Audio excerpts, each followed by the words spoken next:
Hi guys, welcome to our channel Mahir Sheikh. నేను మీ Sumayya. ముందుగా మన ఛానల్ని సబ్స్క్రైబ్ చేసుకోండి, పక్కనే బెల్ ఐకాన్ కూడా ఉంటుంది, యాక్టివేట్ చేసి పెట్టుకోండి. ఈ రోజు మన రెసిపీ వచ్చేసరికి హోటల్ స్టైల్లో, ఎగ్జాక్ట్గా హోటల్ స్టైల్లో వచ్చేలాగా బెండకాయ ఫ్రై ఎలా చేయాలో చేసి చూపించబోతున్నాను అనమాట. చూస్తుంటేనే నోరు ఊరిపోతుంది. ఖచ్చితంగా వారానికి పైగా స్టోర్ ఉంటుందన్నమాట. ఇలా కనుక చేసి పెట్టుకున్నట్టయితే అసలు కష్టపడే పని లేదు. చాలా ఈజీ ప్రాసెస్లో చాలా క్విక్గా కూడా అయిపోతుంది. సో లేతని బెండకాయలు తీసుకొని 2 రోజులు ఉండాలన్నమాట. బంక్ అనేది రాకుండా ఉండాలి. కట్ చేసుకొని ఒక 1 అవర్ పాటు గాలికి పెట్టేసుకోవాలి.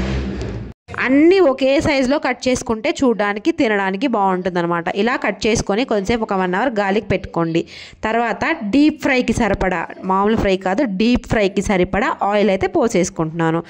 అందులోనే ఇప్పుడు మనము వేరుశెనగ గుళ్ళు వేసుకొని ఇలాగా ఫ్రై చేసేసుకొని పక్కకు పెట్టేసుకోండి. ఇలా లైట్ మీడియం ఫ్లేమ్ మీద వేయించుకున్నట్టయితే బాగా మంచిగా క్రిస్పీగా అయితే వస్తాయి అన్నమాట. సో ఇప్పుడు మనము ముందుగా కట్ చేసి పెట్టుకున్న బెండకాయలను అయితే డీప్ ఫ్రై ఆయిల్లోకి వేసేసి బాగా ఫ్రై చేసేసుకోవాలి. ఎంతలా ఫ్రై చేయాలి అంటే, మనం చిప్స్ ఎలా అయితే ఫ్రై చేసుకుంటామో బెండకాయ అనేది నోట్లో వేసుకుంటే సౌండ్ వస్తుంది, కరుం అని సౌండ్ వస్తుంది అనమాట. అలా వచ్చేదాకా ఫ్రై చేసేసుకోవాలి. సో చూడండి, మంచి కలర్ వచ్చేదాకా ఉంచుకొని ఇలా డీప్ ఫ్రై చేసుకొని పక్కకు తీసి పెట్టేసుకోండి.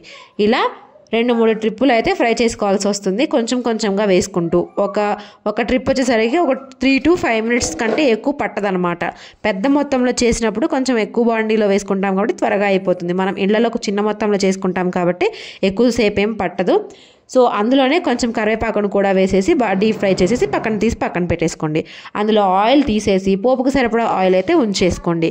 పోపుకు సరిపడా ఆయిల్ ఉంచుకున్న తర్వాత అందులో పచ్చిపప్పు, మినపప్పు, కొంచెం ఆవాలు కావాలంటే వేసుకోవచ్చు, లేకపోతే స్కిప్ చేసుకోవచ్చు. ఇలా పోపు అనేది పెట్టేసుకున్న తర్వాత అందులోనే వెల్లుల్లిపాయ రెమ్మలు దంచి పెట్టుకొని అది వేసుకోండి. అరోమా అనేది బాగుంటుంది.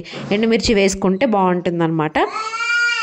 ఈ విధంగా బాగా దోరగా వేగిపోయిన తర్వాత పోపు అనేది, ఆ వెల్లుల్లి రెమ్మలు బాగా ఫ్రై అవ్వాలన్నమాట. ఫ్రై అయిపోయిన తర్వాత అందులోనే కొంచెం పసుపు అనేది వేసుకొని మనం ముందుగా ఫ్రై చేసి పెట్టుకున్న బెండకాయలను కూడా వేసేసుకోవాలి. ఇలా వేసుకున్న తర్వాత ఆ పోపు మొత్తాన్ని ఈ బెండకాయలు బాగా తగిలేలాగా మొత్తాన్ని పైనుంచి కింద వరకు బాగా కలుపుకోవాలన్నమాట.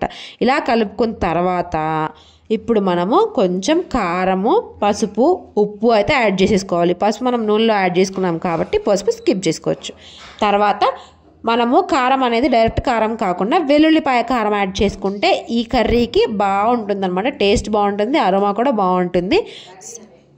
మనం ఉప్పు ఇప్పుడు దాకా వేయలేదు కాబట్టి చివర్లో మనం సాల్ట్ని అయితే పైనుంచి చిమ్ముకుంటే సరిపోతుంది అనమాట. మీరు తీసుకునే క్వాంటిటీని బట్టి టేబుల్ స్పూన్స్ అనేవి అడ్జస్ట్ చేసుకోండి, కారము, ఉప్పు, పసుపు అనేవి.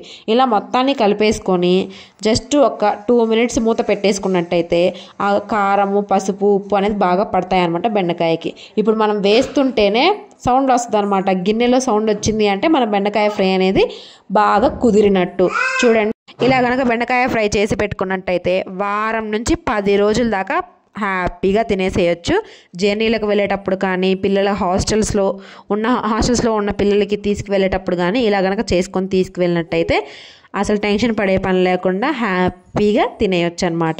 సో చూసారు కదా, పక్కా హోటల్ స్టైల్లో ఎలా అయితే ఉంటుందో టేస్ట్ అనేది ఎగ్జాక్ట్గా వచ్చిందనమాట. నేను టేస్ట్ చేసి చూశాను. ఇలా చేసుకోవడం వల్ల మనకు బెండకాయ తినని వాళ్ళు కూడా తింటారనమాట. ఆ జిగురు అనేది తగలకుండా, బెండకాయ జిగురు తగిలితే కొంతమందికి గొంతులో ఇన్ఫెక్షన్ అనేది వస్తుంది అనమాట. అలా రాకుండా కూడా ఉంటుంది, బాగుంటుంది. సో ఈ వీడియో నచ్చితే కనుక లైక్ చేసి, షేర్ చేసి, సబ్స్క్రైబ్ చేసుకోండి. కామెంట్ సెక్షన్లో హైప్ అని ఒక ఆప్షన్ ఉంటుంది, మీకు నచ్చినన్ని పాయింట్స్ ఇవ్వండి. సో మరిన్ని ఇంట్రెస్టింగ్ వీడియోస్ కోసం ఛానల్ని సబ్స్క్రైబ్ చేసుకోండి. స్కిప్ చేయకుండా వీడియోస్ని చూస్తూ ఉండండి. Thank you so much for watching guys. Don't forget to subscribe. Thank you.